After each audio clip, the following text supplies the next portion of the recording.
Hello, Jane. Thank you for taking time to come and talk to me this afternoon about your experiences of living with diabetes. Thank you, Mary. Thank you for having me. Now, I know you've had diabetes for a long time, since the age of 3. Can you maybe tell me a little bit what your earliest memories of having diabetes were? Yes.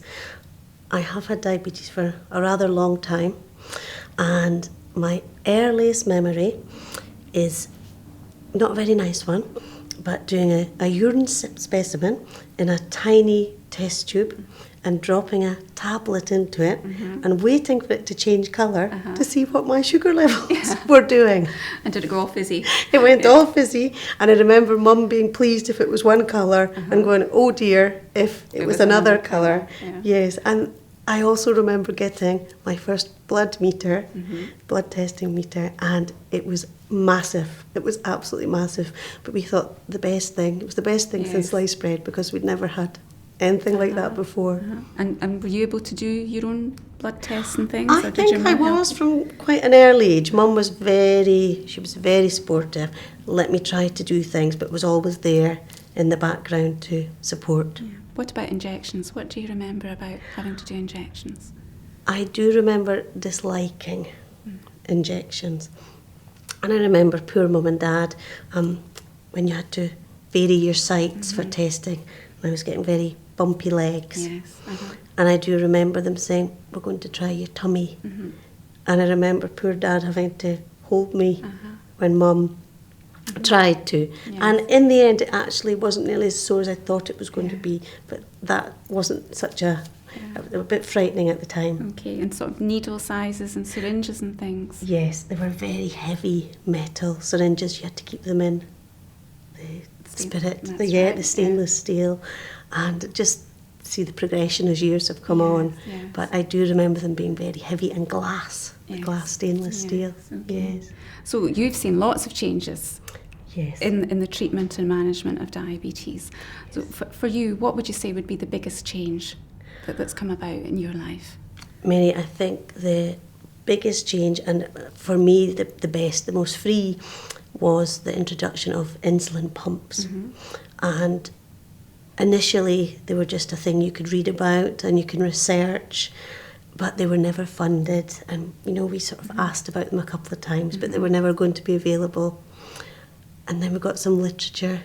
My dad has a friend in America, and it was a lot more quick over there. Yes. So we were sent that, and I remember watching it and reading about how it can help control pregnancies and things, and thinking, I'd really love to get one of those. Hopefully one day I will. So how long have you been using a pump for now? 6 years now. 6 years. Yeah, 6 years. So can you tell me a little bit about what you had to go through before you actually started on a pump? What sort of things do you have to do before you actually got the pump? Yes, I did the carbohydrate counting, which was very good. I did that when I was on my 4 insulin injections a day, but that introduced me to a bit more freedom towards food, because in the past food was very restricted, from a young age. Yes. And there was quite a lot of issues about food, because you were never allowed to have sweeties and never allowed to have, just because technology wasn't nearly as advanced back then. So the carbohydrate counting, that was a good introduction. So was that a course you went on? Yes, that was a course that I came to 9 Wells and met yourself, which was fantastic. That was the start. And once I'd done that course, I then just had to wait until the funding was available for an insulin pump, after speaking to my diabetic specialist. Right. Okay. So how did you feel when you first started on the pump? Did you?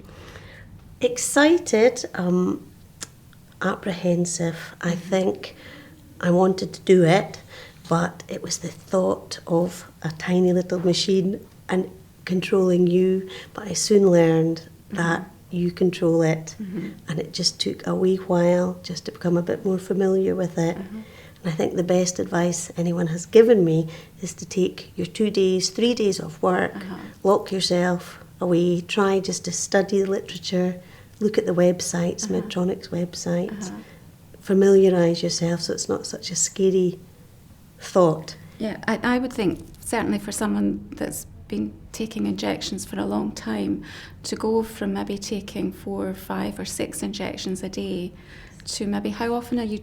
Can you maybe tell me a little bit about the pump, what you actually do Yes. with the sets and the reservoirs? Sure, yes.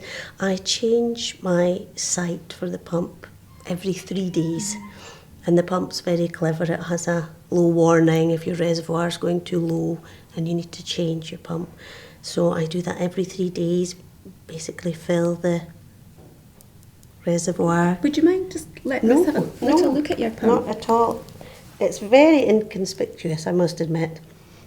So this is the insulin pump here. This is the insulin pump, and we have the reservoir here with the insulin. So that contains all the insulin in it. Yes. And I see there's a little tube here. Yes. Where's the tube going? That goes just into your tummy, and there's a tiny little cannula, and you can just unhook that if you want to, if you're going in and out the shower or in intense sports for an hour.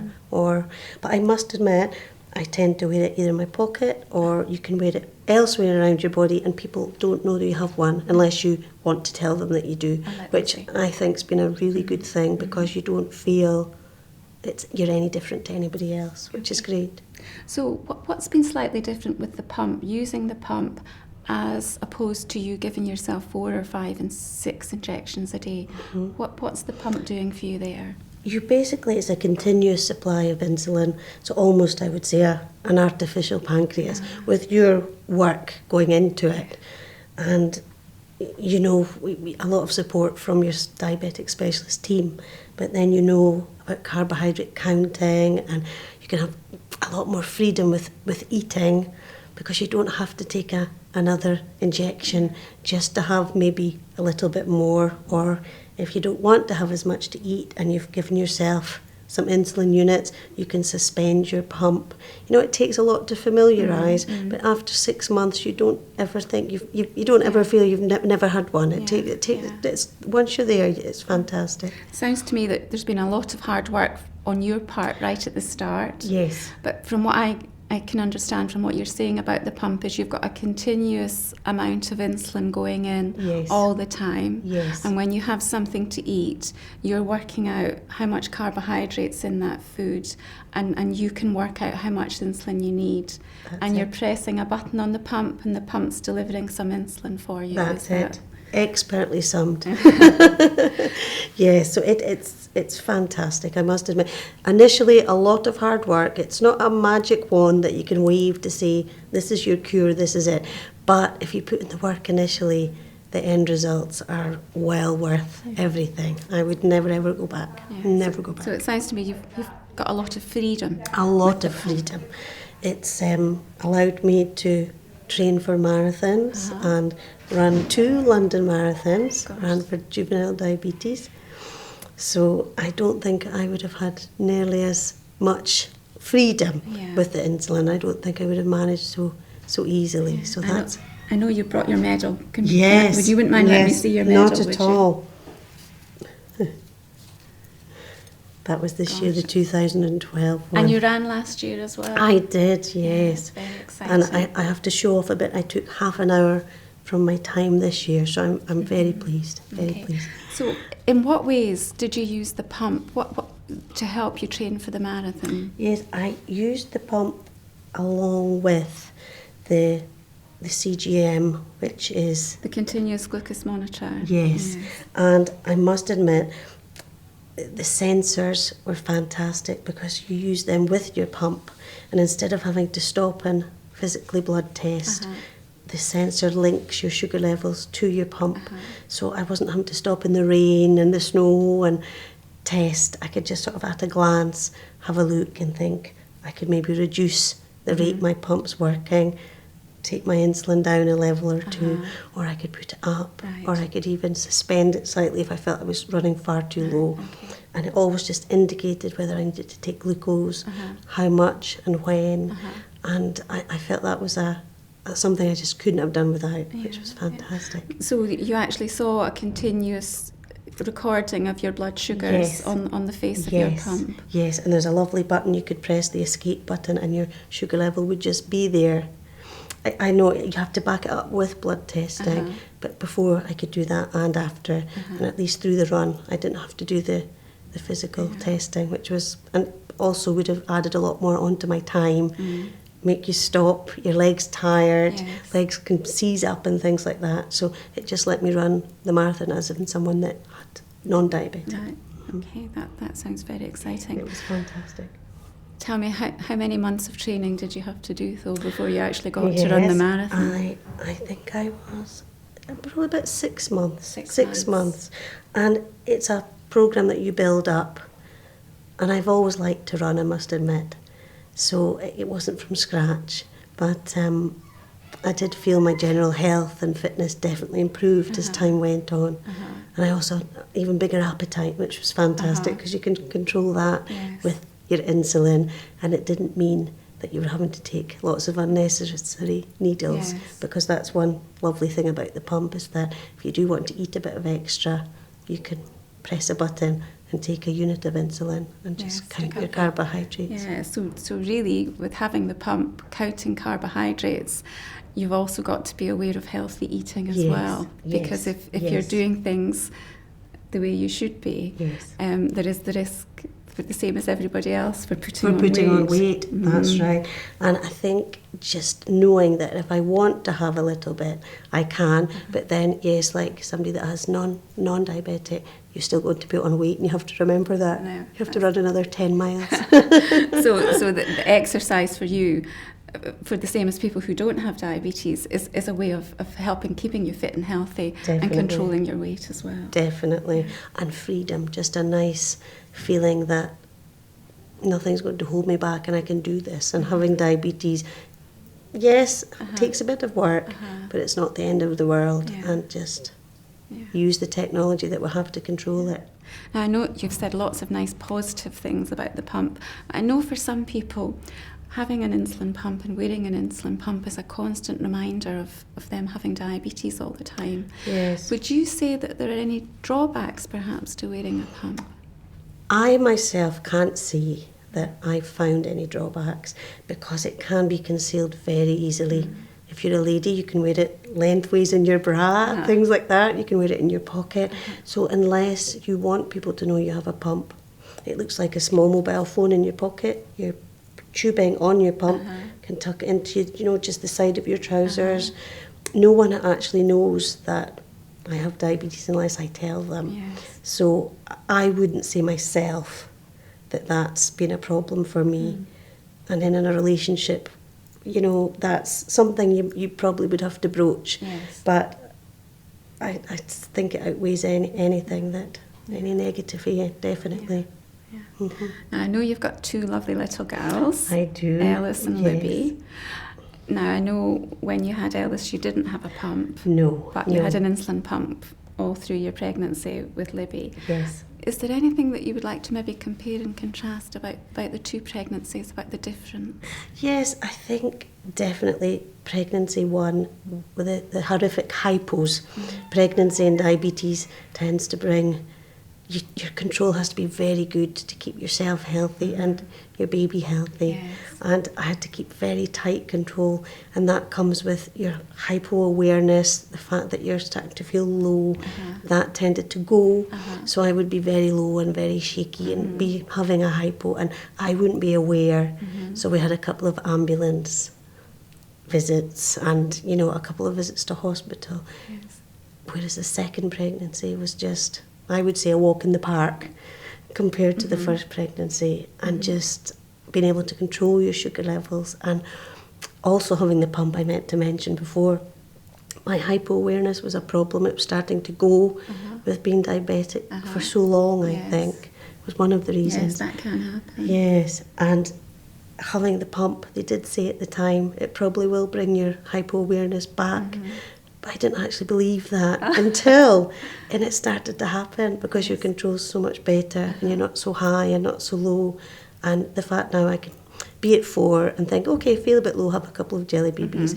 Whereas before I'd be way down, maybe at 2, before realising and starting to sweat and having a much more extreme hypo than when I've been on the pump. Yeah. So that's been amazing. So for you, there's been less variability in your blood sugars, would you say? Much. And my HbA1 is better as well. It was better after both pregnancies anyway, but overall it's much better. And I think, yes, work, but also because technology has advanced so much, which it needed to do. Yeah. What made you decide to start using a pump, Jane? Mary, I think a lot of years of quite severe hypoglycemic episodes. And also, my first pregnancy, I wasn't on an insulin pump, and it was quite bad with hypos and trying to achieve very tight control so you could keep your baby healthy and yourself healthy. And I really was desperate to have another baby, and I'd heard that pumps were very useful in helping you to control sugars and tighter control. So I was really hopeful that that would help and make it a bit more easy on everyone, myself and everyone else, for the pump. And so when you went on the pump, how did you feel things were with your blood sugars and the hypoglycemia? Initially, just learning about it, and it's never going to be perfect at the start, but right away I could see that things were just getting more easy to control, and as long as I put the knowledge and the work that I'd done on the carbohydrate counting and just kept up the healthiness part, I think the pump will work for you. Yeah.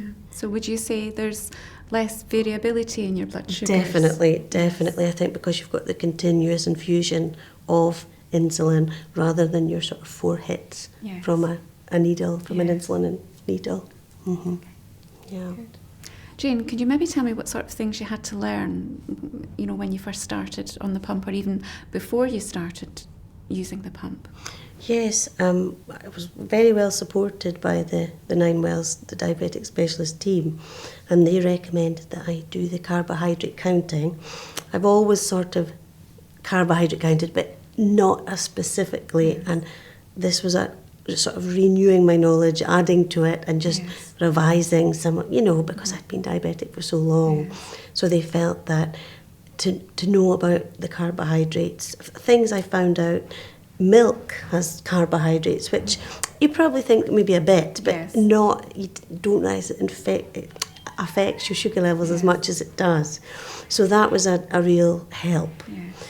And then they put me on the insulin pump. I had to visit there's the site, the medical site, where you can see actual displays of how the pump works and procedures, how you use your pump, how you change your pump, how you insert. Was this all online? This was all online, which was fantastic. You could watch that. Also, I had a manual that I could read, but I found the online one very good because it was very visual, because you can be a bit weary about something new that's technical like that. So that was very good. And you're not just put onto the pump, you're given a starter with, I think it's saline they call it.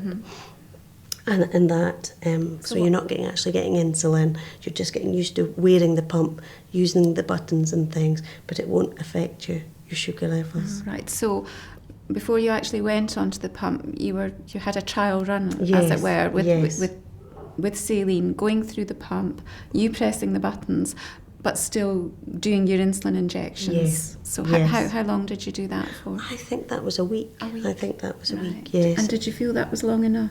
I did, but I don't think you actually start to really know the pump until you actually start to wear it and not be frightened of it. And it's normal to be frightened because it's something new, but you soon learn that you're in control of it. And it's not in control of you, and that was the best thing. That was the best thing. And even changing it initially the first time, a bit frightening, but as long as you're peace and quiet, you watch your online, the demonstration, and you see how easy, but there's always support staff, the specialist team that are there to talk you through things, so you never felt you were on your own, which was good.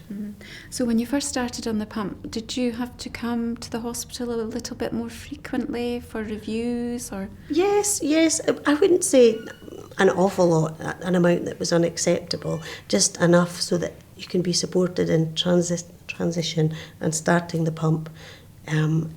in the safety and the fact that you can use it and you have the knowledge and know what you're doing.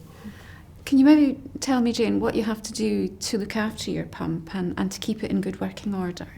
Yes, the training manual that comes with the pump does have some good tips, and the pump actually has a function I would call it, that is a self-check. So say you drop your pump and you think, oh, I'm not 100% sure I've maybe damaged it. You can press a button, it's actually got a self-check function on it, which is very clever, and it will go through everything and tell you at the end that that's fine. It works with batteries which are supplied with the pump that you do have to change, but the pump will warn you.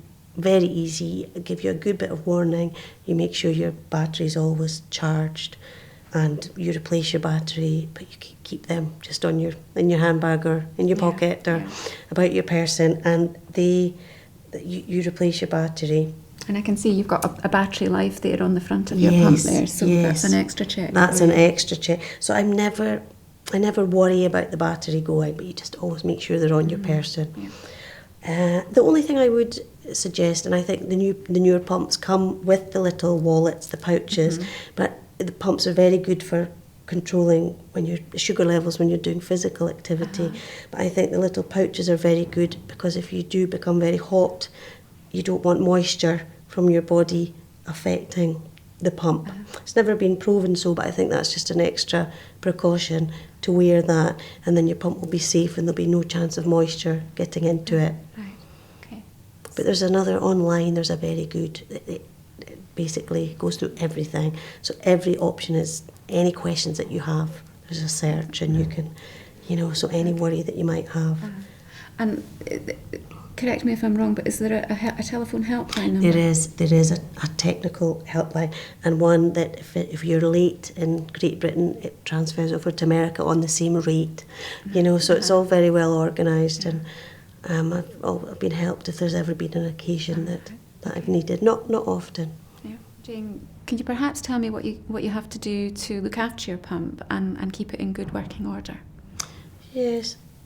Mary, I have to be honest, I probably would say hardly anything at all, which is good, because you're trying to learn about everything, and any easy help in life is fantastic, which I think is great. There's always a manual that can give you safety tips online. You can have your tips. Basically, it's very easy. Just make sure your battery is always charged. It has a battery life warning on the pump. So that's another check. The pump will alert you itself. It's very clever, and say if the battery is running low. And it's not just a case of changing it there and then. Just make sure you change it within a certain, time at which you can, the pump will set that. So really it does tend to sort of just look after itself, which is fantastic. So making sure the battery's working and that you've got enough insulin in the reservoir. Yes, and again you have a low reservoir warning. I always change mine every 3 days. Yeah. I suppose maybe if you were slightly bigger or you were eating more, I think that all varies, but that's all advice that you get from your medical team, your diabetic specialist team. Yeah. Jane, can you perhaps tell me, do you have any tips for anyone who's perhaps starting out on a pump or is even considering insulin pump therapy? Yes, I think I have always been very lucky with a supportive specialist team, but I think it's very important.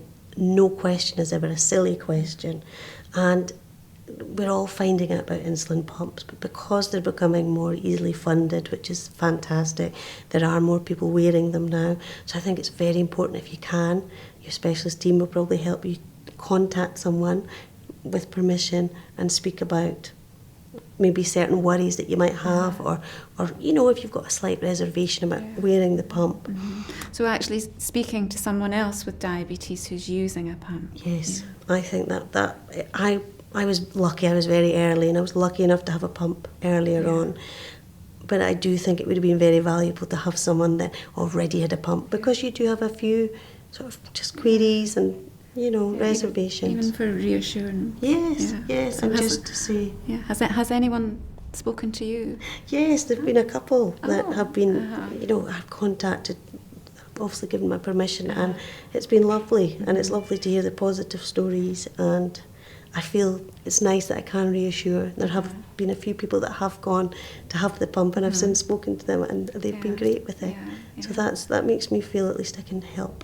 And have you been able to keep up with people, other people using pumps? Yes, we have a few, friends that met through the carbohydrate counting course, and maybe people that I've spoken to that were considering insulin pumps. And to be honest, we talk a little bit about insulin pumps. We would just, because it's is a lot more freedom. We can go out and enjoy our meal and just, relax. And it's nice. It's nice to maybe speak to people that have the same sort of, issues that can come up in life. And it's a bit nice. more understanding. Yes, and not so scared about things. Yeah. Okay, thank you.